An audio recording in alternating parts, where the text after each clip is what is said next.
Nahulog mula sa pickup truck ang lalaking senior citizen na yan. Pumailalim pa ang kanyang ulo. Papunta sana siya sa construction site nang maaksidente. Hindi raw namalaya ng driver na nahulog ito. Nagpapagaling na siya sa ospital.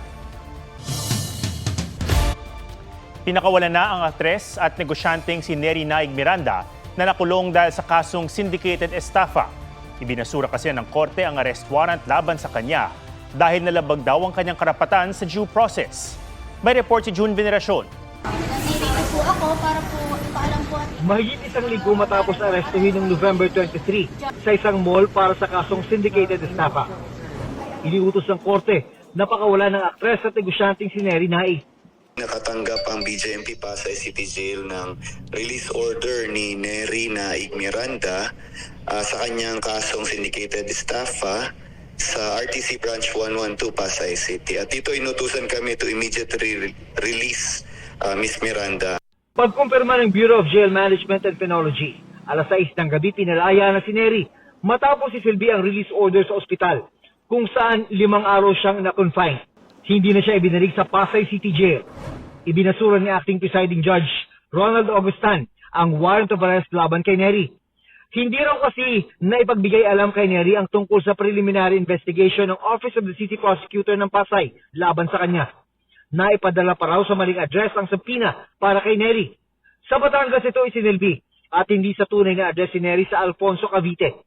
Malinaw na paglabag daw ito sa kanyang constitutional right to due process na nagpawalang bisa sa preliminary investigation ng Pasay City Prosecutor's Office.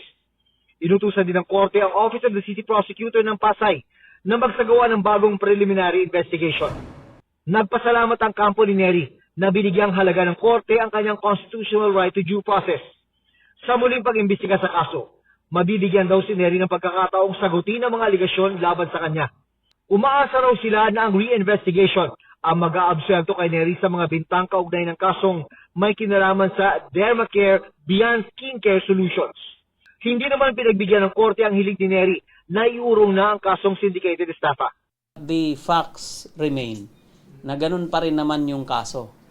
Kaya po hindi ninalify ng judge yung information na kanyang binigay base po doon sa resolution ng fiskal. Bukod sa estafa, nahaharap din si Neri sa 14 counts ng paglabag sa Securities Regulation Code.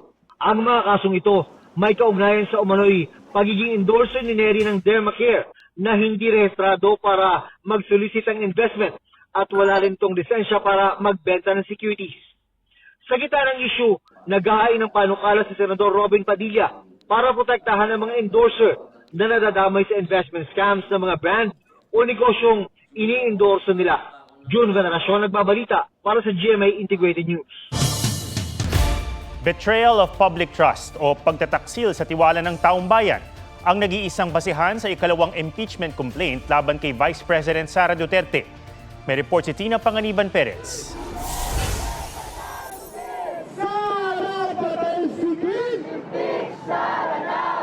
Ito ang panawagan ng ilang grupong nagkilos protesta sa labas ng House of Representatives.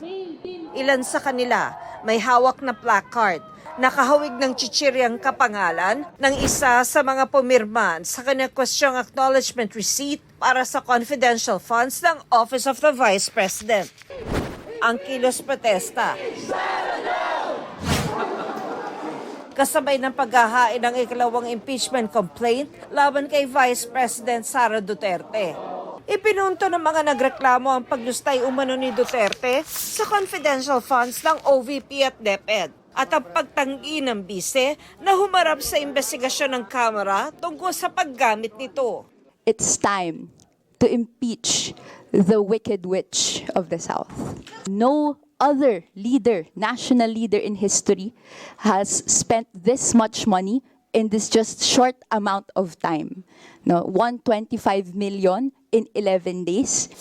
Kung sa naunang reklamo ay may 4 na tinukay na grounds for impeachment, iisa lang ang basehan ng ikalawang reklamo.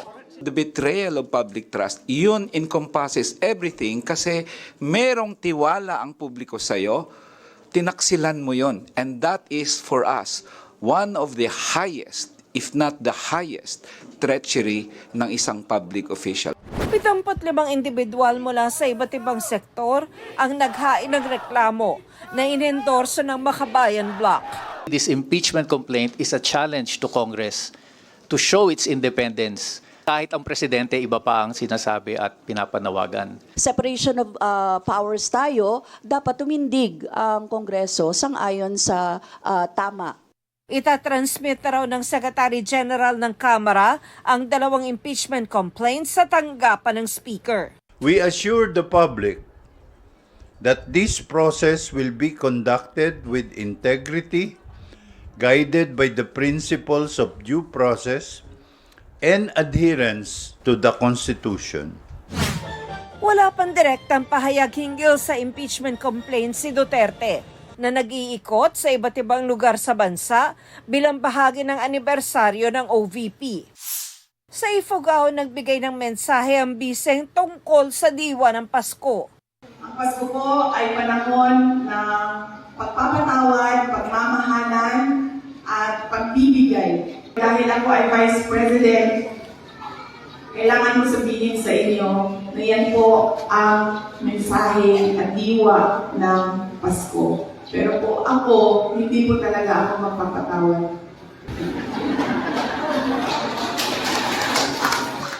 Walang direktang tinukoy ang bise, sabay paalala na maging mapanuri sa mga iboboto sa eleksyon 2025. Huwag po tayong maniwala kaagad. Dapat po tingnan natin yung nangangampanya, yung kandidato. Noon bang nakaraang eleksyon, meron siyang mga pangako na ibigay ba niya? Ang Armed Forces of the Philippines, wala raw na monitor na destabilisasyon o kudeta sa gitna ng tensyon ngayon sa politika. Tina Panganiban Perez, nagbabalita para sa GMA Integrated News. May misteryosong liwanag na nasilayan sa kalangitan sa Tagum City, Davao del Norte. Hala, star? Shooting star doon? Hala, Diyos ko madato ang tamig. Namataan niyan bandang 1:00 ng madaling araw at tumagal ng ilang minuto. Nasilayan din ito sa ilang bahagi ng Visayas. Ayon sa Philippine Space Agency, hindi ito meteor shower o bulalakaw. Hindi rin daw ito mula sa anumang astronomical origin o rocket launch ng China. Pero hawig daw nito sa mga recorded event ng mga debris ng rocket o satellite. Patuloy nilang inaalam ito. Sa Russia, asteroid naman ang nasilayan. Ayon sa European Space Agency, nasa 28 inches ang sukat ng asteroid. Sabi ng mga astronomer, maliit lang ito pero masisilayan kahit malayo. Sa mga gustong maging fit, isa sa inirekomenda ang maka 10,000 steps kada araw. Ano nga bang benepisyo niyan at sapat na ba yan para maabot ang inyong fitness goals? Ang Fit Track Report mula kay Von Aquino.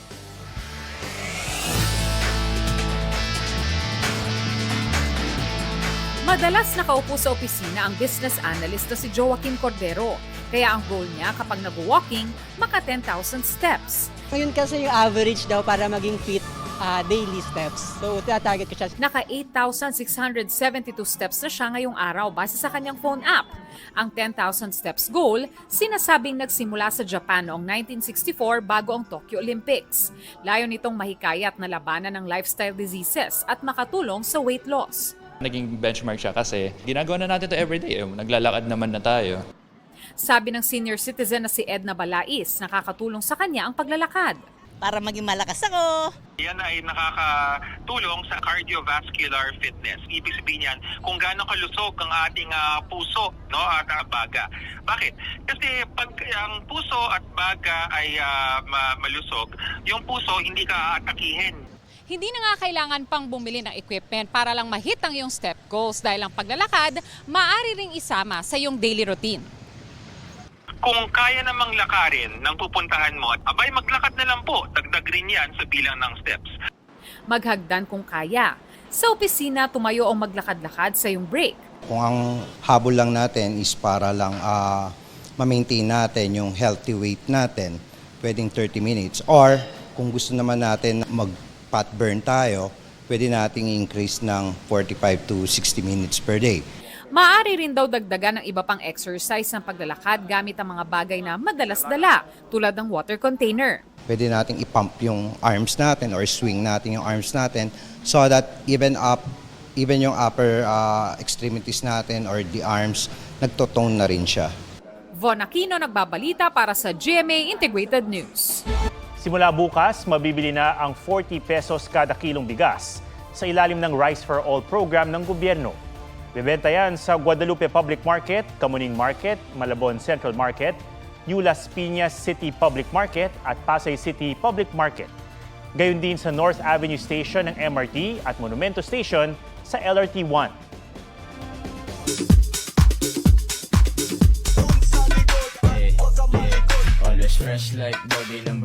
Yoonjun at Taehoon ng K-pop group na Tomorrow by Together. Nakisali na rin sa trending dance challenge ng isang Pinoy song.